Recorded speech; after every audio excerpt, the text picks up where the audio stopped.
langage que la CEDEAO. Le monsieur qui signe le communiqué de la CEDEAO, il est au Bénin? Non, il est à Abuja. Ah ben il est à Abuja, il est très content d'être au Nigeria et de signer un communiqué qui l'engage. Un torchon. Ça nous explique sur quoi? Nous ne sommes pas ici pour soutenir les coups d'État. Mais le problème, c'est que nous, on se réveille un matin, il y a coup d'État. Charlie parle de 3 h du matin. À 3 h du matin, je dormais. J'étais loin de me douter, effectivement, qu'il y avait des chars, en quelque sorte, et une partie des blindés qui occupaient, en quelque sorte, une partie de la République du Bénin.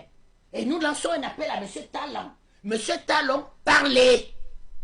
Monsieur Talon, parlez.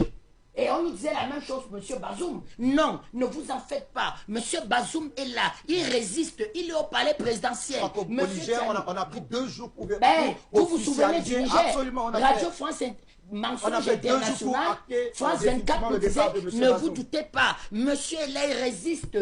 Bazoum en appelle à la solidarité internationale. Monsieur Bazoum résiste. D'ailleurs, jusqu'à présent, apparemment, il résiste toujours. Donc nous, la question est relativement claire. Nous ne soutenons pas véritablement les coups d'État, mais je vous ai toujours dit que moi, M. Tatina, eh bien, il y a des changements à la tête des pays où ne me demandez pas de verser des larmes, comment je vais dire, avec M. Talon. Sous bien sûr le sort de M. Talon. Donc, dans une situation comme celle-ci, nous demandons de garantir la sécurité du président de la République. Nous ne souhaitons pas qu'il lui arrive quelque chose.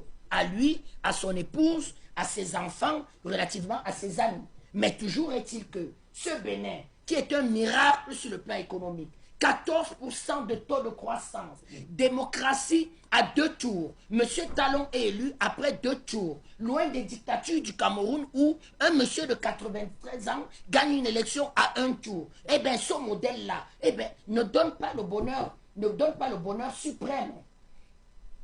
Résultat des courses, c'est aussi une démonstration que la CEDEAO a échoué. C'est-à-dire que dans la cette fois, elle veut aller très loin parce qu'elle veut travailler en tout cas pour rétablir l'ordre constitutionnel du côté du Bénin. Je dis le monsieur qui parle, donnez-nous le nom du monsieur. C'est le président de la commission de la CEDEAO, monsieur Aliou Talou. Qu'est-ce qu'il faut un président de commission? Il bavarde, il bavarde. Est-ce que les chefs d'État de la CEDEAO s'engagent sur cette affaire? Il est président de la commission. C'est un fonctionnaire à qui on a donné un petit titre. Président de la commission, il est élu au suffrage universel et direct, il engage les États. Vous avez un pays comme le Nigeria.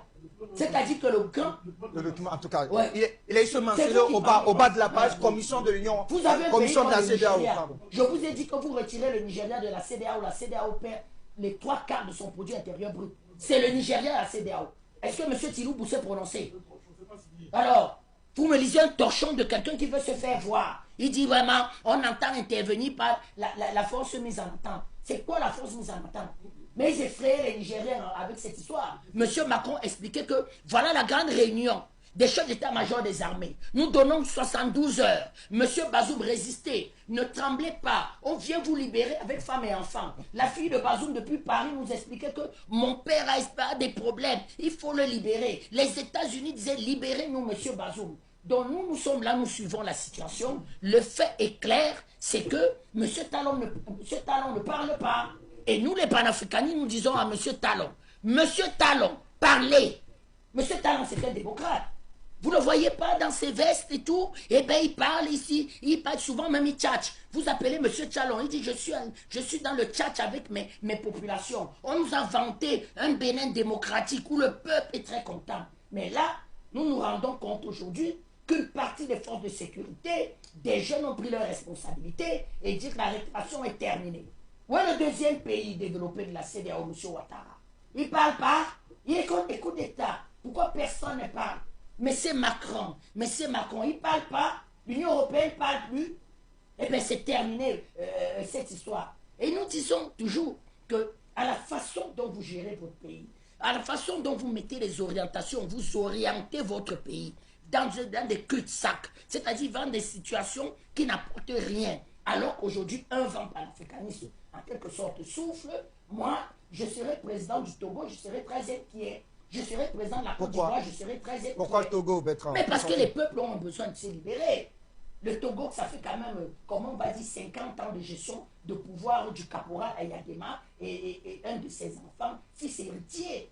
Et les Togolais ne sont pas très contents. Les Togolais ne sont pas très contents. Donc, avec une situation comme celle-là, où on voit que ça va relativement de